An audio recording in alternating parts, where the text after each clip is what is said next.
Mayor Pro Tem, we live. Thank you, Mark. Today is October 5th. The time is 5:05 p.m. I will call today's special meeting to order. Madam City Clerk, can you do roll call, please? Thank you, Mayor Pro Tem Damian. City Clerk Garcia will join us at the 7 o'clock, and I will conduct roll call. Mayor Pro Tem Damian. Here. Councilmember Avila. Here. Councilmember Garcia. Here. For the record, Mayor Estrada and Councilmember Hernandez, I believe, are running late. Thank you, Lulu. Madam City Clerk. All right, we're going to go to public communication. Do we have any public communications? None listed, Mayor Pro Tem. Is there anyone in the audience that would like to speak that did not fill out a card? I don't see anyone approaching the podium. Thank you. Seeing none, I will close public communications. We will move to open session, study session. The Cesar Chavez Foundation presentation presented by Ron Garcia, Director of Community Development, and Cesar Toledo, Project Manager. Go ahead, Ron. Thank you, Mayor Pro Tem, Council, staff. Back in November of 2021, the Cesar Foundation conducted a presentation before the council presenting their proposed 50-plus unit, 100% affordable housing project located on Downing and Ramona. At that point of introducing that project, the council made some recommendations on the architecture and some site design recommendations. So since November, the Cesar Chavez team has been working diligently with staff and also with LA County Fire Department in addressing some of the site design changes. So before you, I would like to reintroduce the Cesar Chavez team again, Cesar Toledo, and the architect, Onyx Architects, on presenting the revised plan. At the conclusion of this revised plan, we're at the culmination of approving this project. Because this project is 100% affordable and is within a high transit priority area, per state law, this project cannot be deemed discretionary, meaning that the Planning Commission or City Council would not have that discretion of approving this project, therefore would have to be approved administratively.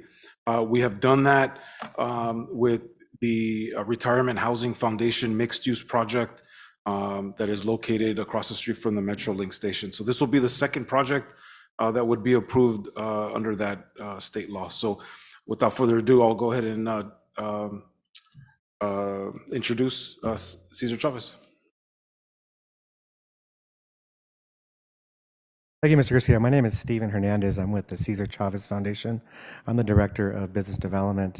And first, I'd like to thank Ron and his staff in working diligently with us and going through all the comments that were heard and the reflections of City Council and staff of their comments from other prior projects to make sure we're set up for success and really capturing what the development has and what the community wanted for overall. So good evening, Mr. Mayor, Vice Mayor, Council, and CEO. Thank you for having us here today. We're going to just go through a quick presentation on the background of the foundation. Next slide, please. And then we're going to go on what the target residents, just to kind of get a reminder of what tenants we're going to be serving as future residents of Baldwin Park. And then we're going to go through the site plan update of the different changes that we had from November all the way to where we are now today from working with Mr. Garcia and the rest of the staff. So going to the next slide. So just a little bit about the Cesar Chavez Foundation. We were founded by Cesar E. Chavez, the labor civil rights leader, started the foundation as a second pillar from the Union of United Farm Workers Union to set up some social enterprises to enhance the capabilities of Latinos and working families, not only farm workers, but all at large around the Southwest and California, Arizona, New Mexico, and Texas. The department I work for is the Housing and Economic Development Fund, and where we have about 5,000 units across the Southwest, catered mainly towards low-income families. And we do have some projects that are veteran-focused and some projects that we got online that are of survivors of domestic violence, but with the real family focus for low-income families. So that's who the foundation is, and I'll just kind of reiterate that from last time. I went into detail last time, but this is who we work for under the oversight and of our president, Paul Chavez, who is Cesar Chavez's son. Next slide. For the future residents, just overall from the census, the average annual household income of Baldwin Park is about $81,000. The median income is about $68,000 a unit. So, and the average household size for Baldwin Park is about four people per family. So if you look at that, if you look at the income of who our future residents are going to serve, the affordable, when we say affordable, we mean working families that make between 30 to 60% of the area median income. So for a family, for one person, the 100% average income for LA County in general is about $83,000. But we'll be serving future residents going to be making between $25,000 to $50,000 a year for a single person. So for a family of four, which is the target population of a family here in Baldwin Park, the 100% average income is about $119,000, but our target population for our family, for our residents, will be $35,000 to $71,000 a year. So as you can see, they're just right there in that big span, in which is the biggest need. I think for the census, about 42% of the residents in Baldwin Park are renters, and of that, they're paying about $1,500 in rent, and most of them are paying over their income for rent overall in the community here. So if we go into the rents, how much you're going to be charging, you know, everyone always asks that. So we're going to have a reflection of 1 to 4 bedrooms in this development, which is a change from the last time. Last time we had 1, 2s, and 3s. The 4 bedrooms we put in there because of the higher family population in the general area, and also makes us competitive for some federal and state funding. So that's why we have about 10% for 4 bedrooms as well. But for a 1 bedroom, it could rent from $670 to $1,340, going all the way to our 4 bedrooms, which is $1,000 to about $2,000 per month, is what we're going to target our rent bracket. And that's going to go through from 1s, 2s, 3s, and 4 bedrooms. So what we did as a reflection as we're moving on to the design, we took the comments from November of last year. We worked again with staff to present what we have today. The biggest changes we have are from the height. I know we originally we proposed a 4-story development. Now we went down to 3 stories because I know that was height was a big consideration, specifically with the specific plan that was getting introduced. And then we moved from 57 units to 51 units because we targeted a larger bedroom with the 4 bedrooms in there. So we had to reduce our units because of those larger units that we are templated in our development.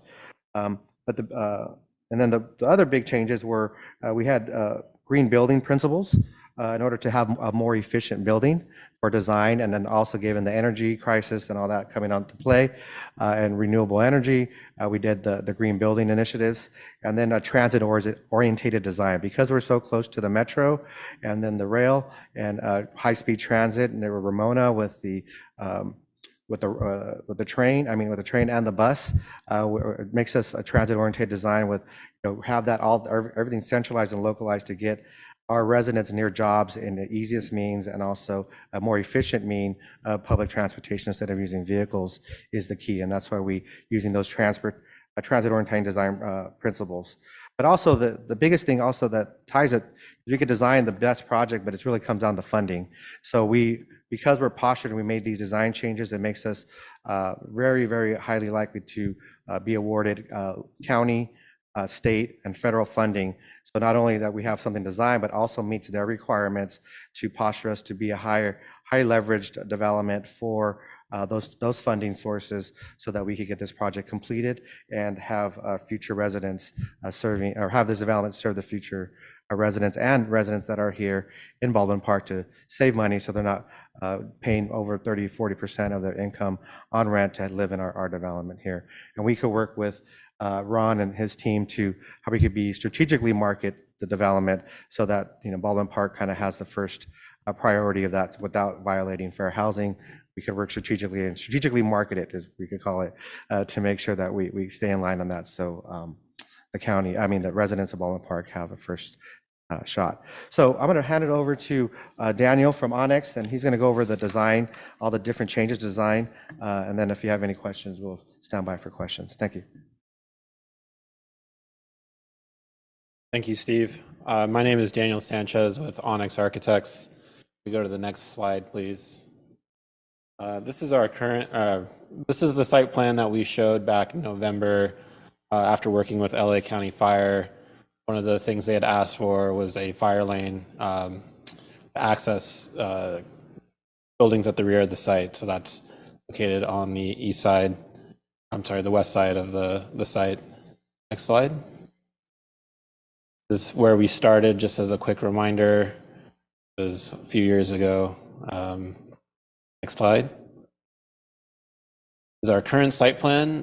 What you see in pink are highlighted community gathering spaces. We are providing a rooftop deck on the corner overlooking the rail line. There's a children's play area, a community garden. It's also a learning space for the children. Intermediate gathering spaces, and also a barbecue area at the north end of the courtyard. Courtyard is L-shaped. It has a skinnier portion that goes east to west there at the top. Next slide. This is just a quick parking garage layout showing the subterranean parking. We're providing tree wells that go down to natural soil to provide full height trees in the courtyard. Next slide. This is, first floor plan, again, in pink are the community support spaces. We'll see in the elevations and renderings, we actually relocated the main entry point, main lobby. It was off kind of on the corner before. We've centered it aligned with the courtyard, which we felt created a nicer transition connecting public to the community space and the garden beyond. And in that community space, we have the leasing office, we have support offices, and then a community multi-purpose room. Slide. This is a couple of the floor plans. Again, what you see in pink is a community space. So there's a residence lounge on the second floor. And the blue units are just identifying where our handicap accessible and units are located to meet our funding requirements for the project. And essentially they want them scattered throughout the building. Next slide, please. This is the third floor plan. And as I mentioned, there on the corner is the rooftop deck. Next slide. So on the left is the version we showed a year ago, November. To the right is where we are today. A couple of the design recommendations and considerations that we were given. First one was to provide more articulation of the building massing of the elevations. And to pull back the balconies along Ramona. Next slide. So this does a good representation of some of those adjustments that were made. We made an adjustment to the building materials as well to provide more variation in the building articulation and massing. And we are also articulating the roof line with vertical projections, pushing and pulling on those forms. The balconies have been pulled back 4 feet inward into the building along Ramona, and project up to 30 inches, which is the maximum allowed for canopies. And as you can see, there's a strong eyebrow canopy along that commercial storefront that kind of ties that all together, where the balconies sit on top of that. Next slide. This is the corner facing the train. Again, we wanted this to be well-articulated corner, something that is inviting and welcoming, as you know, passengers on the train as they pass by this building. This is what they'll see coming into the city. So really looking at how that commercial space and the residential portions of the building are defined from one another. Another consideration was to include more of the brick veneer. So you can see the brick veneer along the base there, and as the tower element for our stair tower to the right there. Next slide. This is a close-up shot of that main building entry relocated to the center, aligned with our courtyard beyond. And the community spaces kind of on to the right there with the trellis roof deck. Slide. This is the side elevation, street side elevation. Another recommendation was to provide more native landscaping. So that's also another highlight of this redesign effort. Slide. And we have a few fly-through videos to show you, just to kind of get a feel for the design and the overall. Next slide. But yeah, these are, again, still images of the courtyard, the children's play area. Slide. This is the barbecue area in the courtyard. Slide. Roof deck. Slide. Just gonna end here with the last rendering shot, just to show that the brick veneer finish that we're looking for. And one other thing I forgot to mention earlier was we're also introducing a shake shingle siding with the plaster to help provide some of that contrast building. Next slide. Okay, so yeah, this is the video.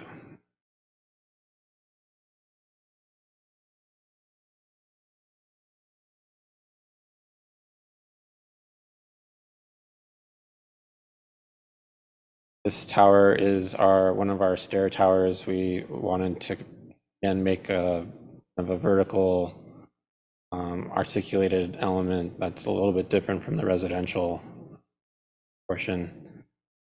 This is the two-story portion of the project that's adjacent to the lower density housing.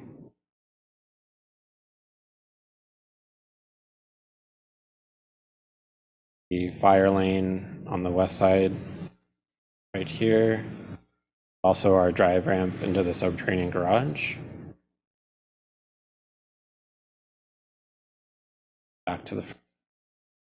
There's one more video of the courtyard next. This is coming in from the north side of the courtyard. That little skinny portion goes east-west. Main courtyard goes north-south, and with the barbecue area, handicap ramps provided, because this is stepping down. There's an intermediate seating area for parents to watch their children as on the playground. And just beyond there to the right is all the community space, the main entry, at the residence lounge on the second floor, and then the rooftop deck up there on the third floor. Right's the community space, that connection between the courtyard and the community. That's it for my portion. Just to highlight on the community space, as we tried to activate that ground floor, that commercial space, put all our community amenity space leasing office, and we're going to have a CSIP Weather Learning Center, where the foundation provides after-school programs for the kids and health and wellness, financial literacy training for the residents at large. So you'll have that ongoing, and every one of our developments have a CSIP Weather Learning Center to, as we find a lot of our residents, the kids are either behind in English or math. So that's kind of where we have those CSIP Weather Learning Centers to help improve those after-school programs with our, another part of our fund. Our foundation has an education fund, and they kind of run those service programs for the development. So if you have any questions, we're free to take any questions or comments you may have. Over. I have some comments, Mayor Pro Tem. Yes, go ahead, Councilmember. Thank you. I like that rendering. It looks, the other one was nice, but this one looks much more welcoming. So I really like that. Thank you for making those changes. You said, how many handicap units do you have to have in a project this size?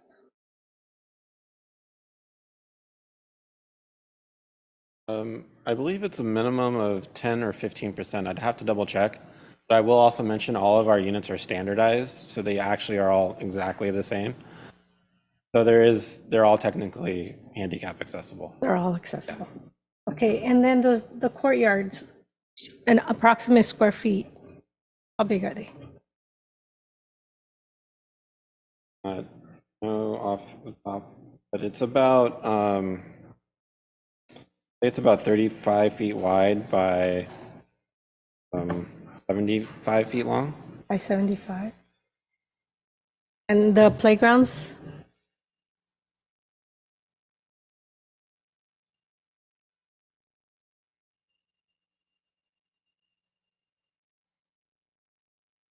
Minimum playground area has to be above 600 square feet, It has to be more than 600? more than 600. Maybe 700. Yeah, because otherwise it would be too small. Then then project on the upper deck, we have to have a play area for the kids 12 and under, and then call it a tween area for the 13 to 17-year-old, which is going to be more on the upper deck, and they could do like the live chess or kind of sitting area for Like board games and stuff? board games and stuff for the upper deck. That's The brown part of the building, the front part of it, where it's brown and you kind of see windows. Can you bring that slide back, possibly? Put a slide. Where you can see the front on the top, the second floor, I think it is second, third floor.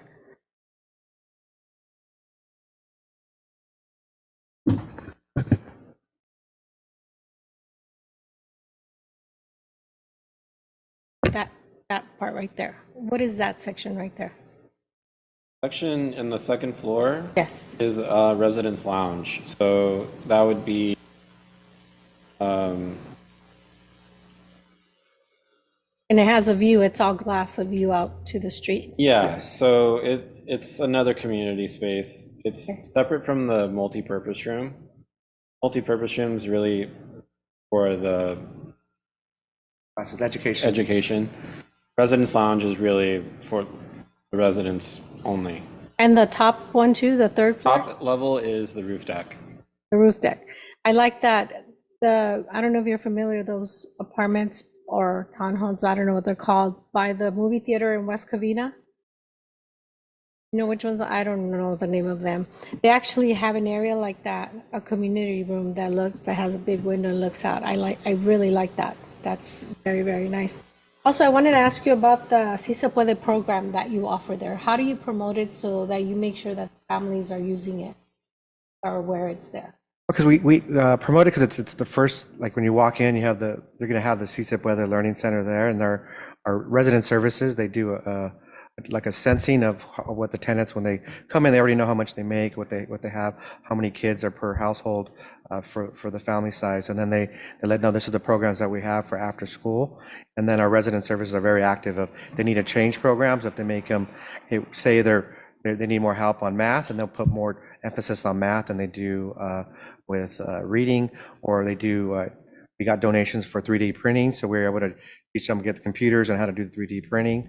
So they're very active in terms of getting a good sensing of the community first before they say, here's a standard product that we're going to kind of replicate. They kind of adapt it, but given the education component, they already have their curriculum already set up, but they can adapt and change it, and that's what's kind of So good you for us. provide the tutors there already? Yes, we have an on-site social service provider that will, or resident service provider that's on-site, has an office that kind of manages that education component as it's part of our in-kind contribution as what we do as part of our mission. I really like that. I really like that you're focusing on the youth and making sure that they're catching up on their work, because with COVID, we've noticed at the school district that a lot of children got behind. I mean, if they were behind, they're even further behind now. So I like the fact that you're incorporating the tutoring and everything that they need there. So I really, really like that. Thank you. It was a great presentation, and I like the changes that you've made. And if you want to see, there's a development off of Tyler and Valley in Almani. We just completed Plaza Ortiz that if you go off of Valley, you'll see, you can walk in and you could take a tour, look Tyler into and it. Valley, it's Tyler and Valley, right by the metro station there in Almani. okay. Maybe we can do a field trip, Ron. You can Look see it, at it's it. right there. It's And it's similar to this one? not design-wise, but in terms of all the amenities and how we structure the amenities, yes, very similar. Okay. And actually, Onyx built that one as well. Okay. Thank you. I will do a field trip. Vice Mayor. Yes, go ahead, Councilmember Garcia. And then just also you. to let you know, Mayor Estrada's back on as well. Okay. Go ahead, Councilmember Garcia. Thank you. Yeah, so I'm looking at the design. Is this like a mid-century inspiration? Really hard to say. The design inspiration's kind of shifted over time. It does have some mid-century influence. There's a project we saw recently. It was more of a contemporary building that used the shake shingle we typically see on like a craftsman style building. Like reinterpreting it Right. for this project, we thought kind of makes it a little exciting, a little bit more fun. We like the blue color contrasting with the warmer brick veneer, and also bringing in the whole notion and language of old train station. So you see on the corner there with the columns and the trellis kind of reminds, waiting for the train. So, I see. so it's kind of a confluence of a lot of different ideas, but we felt it's really a lot stronger, a lot more exciting and welcoming than the previous design. The previous. Yeah, thank you for that explanation. I was wondering about that, the feature. I think it looks like wood, like a darker wood. And I guess that's for like a train depot kind of look, right? Yeah. Okay, well, and if you haven't already, can you have these renderings emailed to us? Ron, if you've emailed them to us, then I apologize. But if you haven't, can you go ahead and do that? And I was noticing for the family of 4 at 100% is what is that, 119,000, and the rent would be about 3,400 per month. Is that about right? That's just for the 100% AMI. So I did that as a comparison of this is what LA County in general. So what we'll do is a family of 4 will be making 71,000 and they'll be paying 2,000. Okay, for a 4-bedroom. Yes, ma'am. Okay. So yeah, that's good. And what's the square footage of the 4-bedroom? I think about 1,400, 13 to 1,400 square feet. Okay. And the 1-bedroom, or is it 1 to 4-bedroom? Yes, ma'am. It'll be 1 bedroom to 4-bedroom. The 4-bedroom is the one that has 2 baths in it. Okay, so 4 bedrooms, 2 baths at about 400 square feet. I'm sorry, 1,400 square feet approximately. Yes. And then the 1-bedroom is what size? 1-bedrooms are about 500, a little over 500 square feet. Mm-hmm. And do you expect that those would be more for seniors? They could qualify. We have a lot of seniors that, even though it's a family development, it's seniors do live in our properties as well. They do qualify usually at that 30% because some of them are on fixed incomes. So that fixed income would be like 25,000 a year. We paying about 670 per month. Mm-hmm. Mm-hmm. Okay. So it will be available to families and seniors and maybe and students.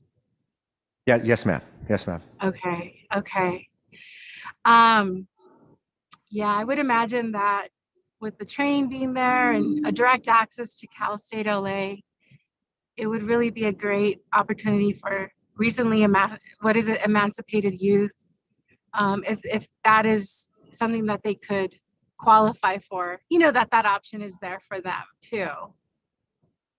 Yeah, so like I mentioned before, we could do some strategic marketing and how we market the properties when they come online, working with Mr. Garcia and his team on how we maybe we could have the waiting list go to the city first, and you could put it in your local newsletter first without, because if we just market it towards Baldwin Park, we get to to fair housing issues. But if we strategically plan that where we have it, that we'll work with the community development department to strategically market and do the waiting list through that realm, then we could kind of be more strategic on how we market the project out.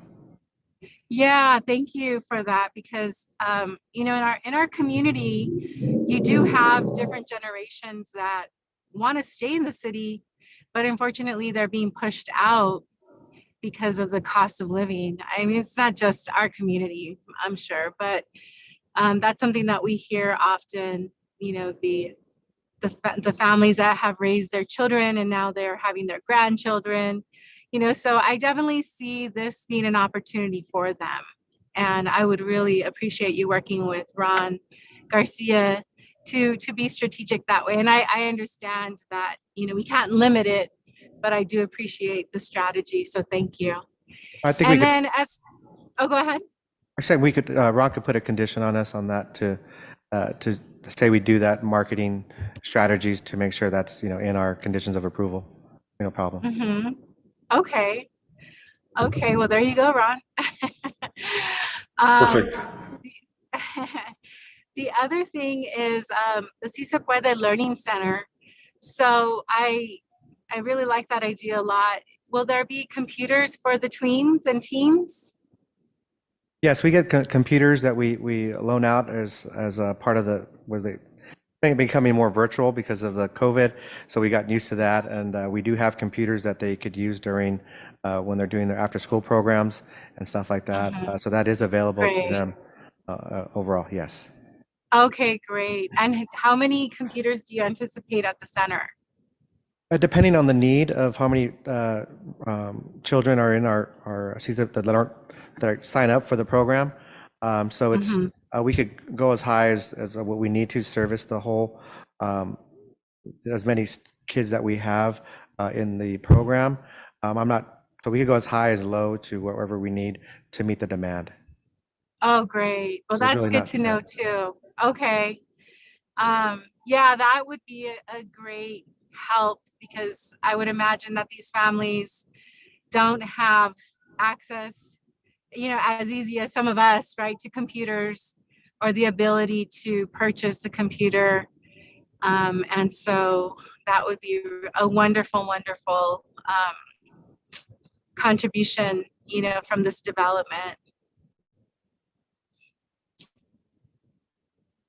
I think, the only other question that I had was, what is the flooring at the playground center?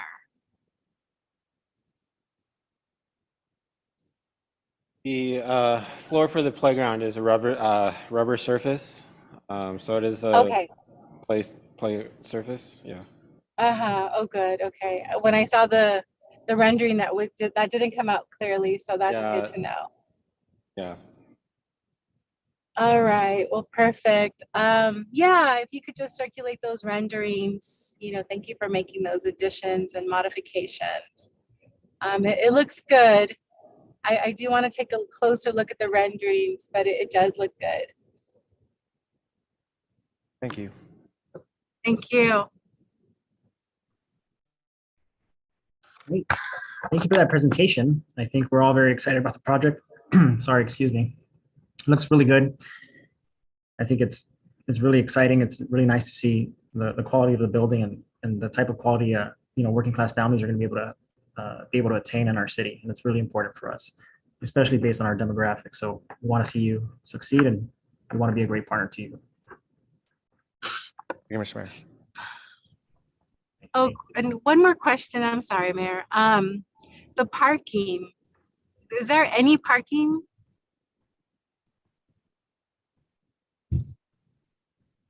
There is one full level of parking, and we are providing on the presentation, I'm sorry, I want to say about 75 stalls. Okay, for 51 Yeah. units. Okay. So yeah, there's a Yeah, full I level heard- of parking, and I heard you everything in mention- blue that you see is either for our back of house utilities, electrical room, we have a mechanical room, we have generous bike storage room. So there's a lot of extra storage Okay. space down in the garage. Oh, great. And that is the parking subterranean, I think I heard, or is, Yes, Is it a it's fully combination? subterranean. okay. Oh, very nice. Thank you for that. Yeah, that sounds great. And I think we still have Little Ramona has some parking spaces that we'll be having. We were contemplating having that part of the development, make the development larger, but I think from the last meeting, they wanted to keep Little Ramona as a public parking area for the adjacent commercial space next to us, where I think Councilmember Hernandez is visiting. I remember, that's his comment. I remember that. Yeah. Yeah. Yeah. So we're keeping that. That's going to be a Yeah, we can. public open area, but we're gonna do some urban greening on that area to kind of make it not just asphalt, so it's just, you have some lush vegetation around there, so you could have when the train does pass, or you make it more pedestrian friendly, walking up and down the Ramona to the community center, or even back to the development. Great. Sounds good. Thank you. Thank you. Very excited about the project. Thank you for that. So if there's no more questions from staff or council, I believe we are moving on to our next item. Mayor, if I may ask just one question. Stephen, Yes, go you ahead. mentioned the first floor being for commercial, but it's really for common uses, like the learning center and what have you. It's not a mixed use by any means, right? Or is it? Might there be retail on the first floor? No, well, the code calls it could be mixed use, so it's a mixed use fill and development, but it's not in terms of mixed use having commercial. We're using that as a residential leasing office space to give the feel of a mixed use development. But I think the code calls for that specific zoning to be some type of mixed use, so that's where we put our activated. So it would still be called, it's still designated as a mixed use. Correct, yeah. So, and then in addition to that, is activating and providing that additional transparency on the first floor. So you notice that community room, it provides that transparency. Anyone sitting in that area, utilizing that area, will be able to see the train come by, traffic, pedestrian. So it really fulfills that activation on the first floor. It leads into all that's like a gateway to the rest of the city in terms of the downtown area. So we wanted to put that as you activate it, so we could do it like I mentioned around before. There's other developments that you could do. I know last meeting you had during the home presentation of how to use that commercial space on how to activate that. And there's some other housing developments that you have in the city that I asked Ron that I would help him with, kind of explore where you have forced developers like us to kind of, hey, put it in commercial space for the Habitat for Humanity or something like that, of that nature, that where you say, okay, we'll approve it, but hey, I want something too. So we've been working that on the side of doing that, but that's how we're able to activate it to make it look like that commercial feel, because a lot of times commercial brick and mortar is hard to get, is not being successful currently because of the present conditions. So we did that to activate it as it kind of leads into the city, and it opens up for other developments, future developments along the boulevard there to make that happen. I just have one quick question. Do we have an ETA on when we will probably start building? So if all the funding comes in line, like LA County funding comes out, well, about 2025, the first quarter 2025 is what we're projecting. We're going to use this year, or the beginning of this year and next year to apply for funding. We're going to apply for county funding, state ASIC funding, which is Affordable Housing Sustainable Communities, which is really transit orientated, reducing greenhouse gas emissions. And that's next year. And then we have the state funding programs will come out either late next year, early following year. We'll have to wait for that timing. So it's really timing focused, but the latest would probably be the 25, first quarter 25, or third, fourth quarter 24 is kind of what we're looking at. But worst case, 2025. Got it. Thank you. Great. Thank you for that. Thank you, Mayor. If I may, just wanted to make mention that in the near future, staff will be coming back. This project will require a an alley vacation that'll be coming to the council for review and approval, which is directly behind this project. So that'll be coming up. And then lastly, I just since we're in the midst of